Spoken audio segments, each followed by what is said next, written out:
everyone and welcome to a new video. I will apologize in advance because there are a lot of dogs barking in the background, so if you hear once in a while dogs barking, I can't help it. I'm going to do my July wrap-up, and it's weird because I was in a huge reading slump for like 2 weeks, and then suddenly I managed to squeeze in 3 books. So no, 4 actually. So you'll see. I started reading Ayusha at last. This was supposed to be my retelling challenge for July, Jane Austen July, and I think that this was the book that put me in a reading slump, which is why I didn't completely participate in Jane Austen July, which I hate.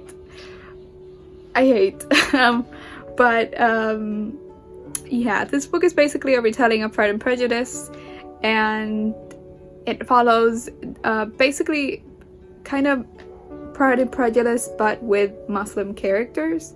I really enjoy the characters. I really enjoy the premise of the story. I just think that, and I remember that I thought the same thing with Pride, which is another Pride and Prejudice retelling that I read last year.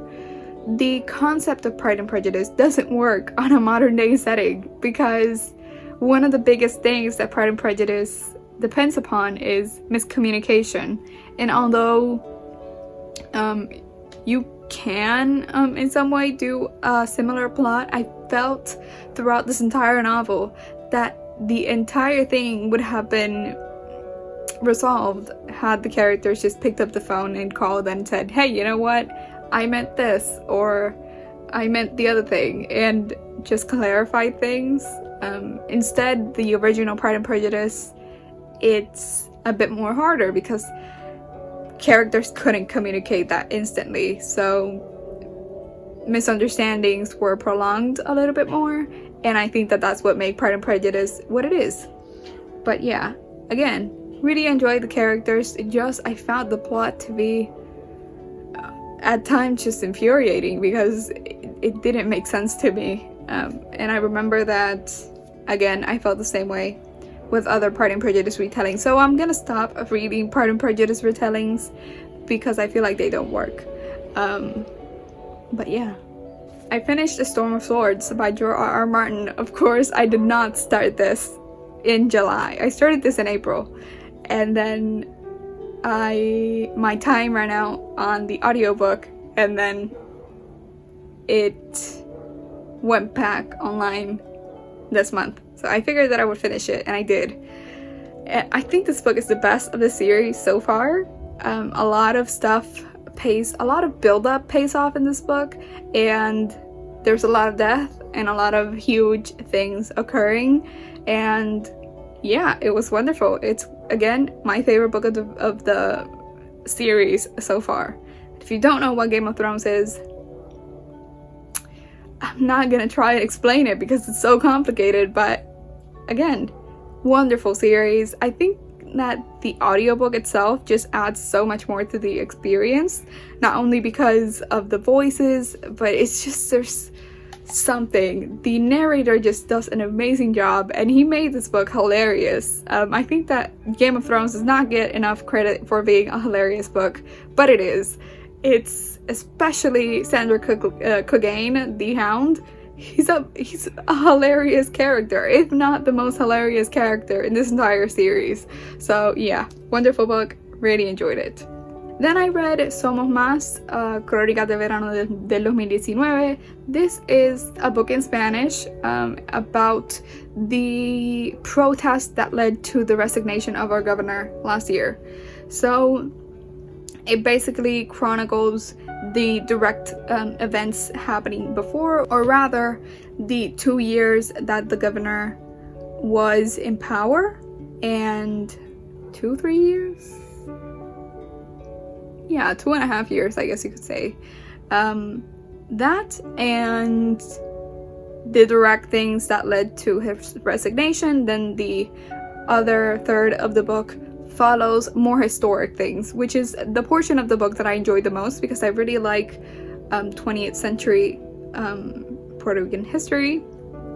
I find it extremely fascinating. So when that third of the book came along. I loved it, I enjoyed it. And then the last third of the book is chronicles, direct. I'm sorry if I'm using the term chronicle incorrectly, because I know I'm talking about the in Spanish it's called crónica, which means the journalistic genre. But yeah, I'm talking about that.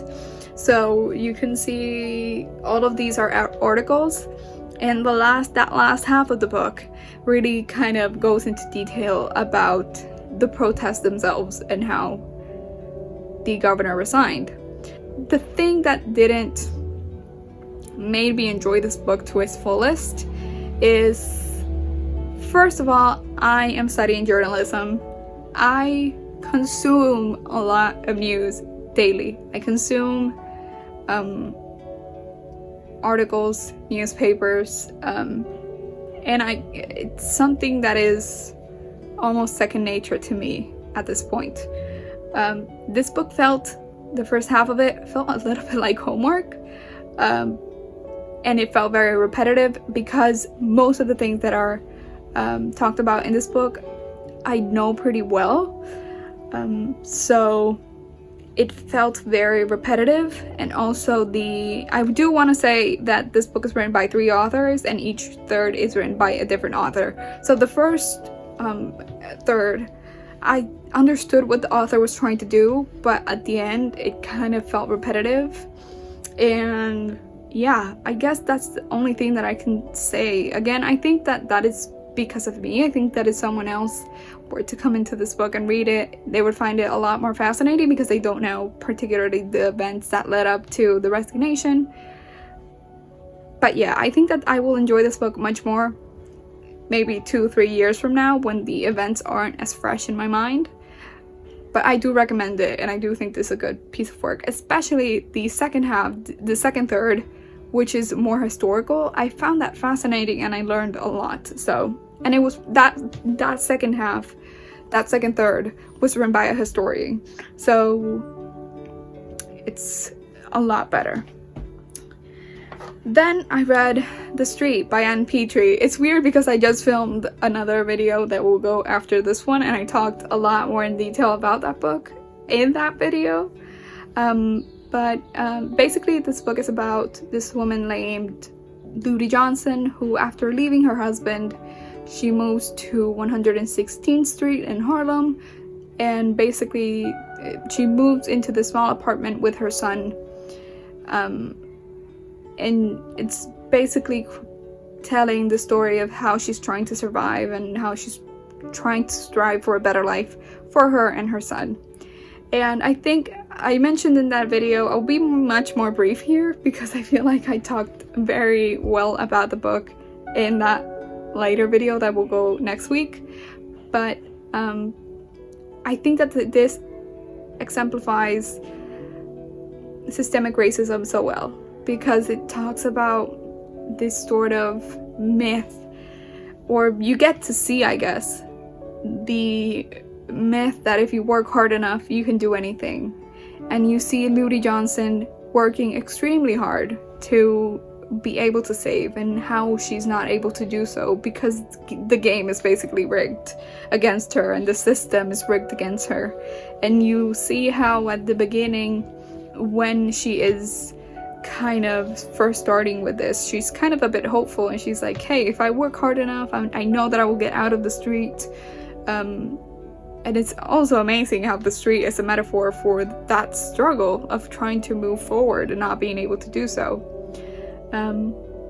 So yeah, you basically get to see how Ludi Johnson realizes that she will never get out of the street because the system will never allow her to, and it's so heartbreaking. It's heartbreaking. And this book explores so much more. I think I'm gonna do a separate review about this because it's seriously a book that packs so much into it. Not only that in and of itself, but also the other people that live in the street, and how particularly women, how they deal with economic hardship and how they get out of it, and what are the options for them.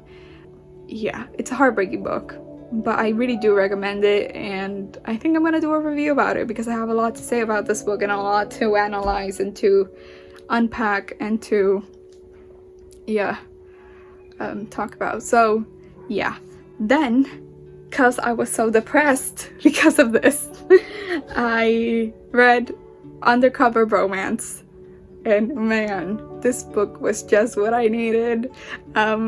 It's a romance, of course. I read the previous book, the Book Club Bromance, and this book is just so addicting. This author has an ability to make books extremely addictive and just fun and hilarious. So if you want something that's really lighthearted, that will just make you laugh, definitely this book is a book to go. I was a bit hesitant because I had heard very mixed reviews, but I enjoyed it. Of course, it has its issues, but it was hilarious. Basically, this follows, I forgot, Liv.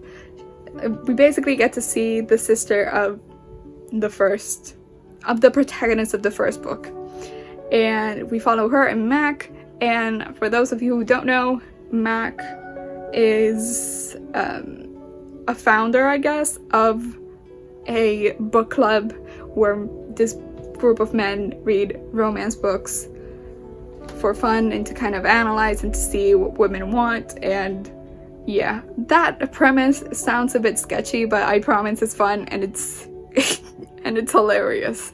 So it's basically them falling in love, and just, it's great. And I was looking forward to reading the third one until I found out that it comes out in October, and I'm so sad because it was so good and it was so funny and I loved it.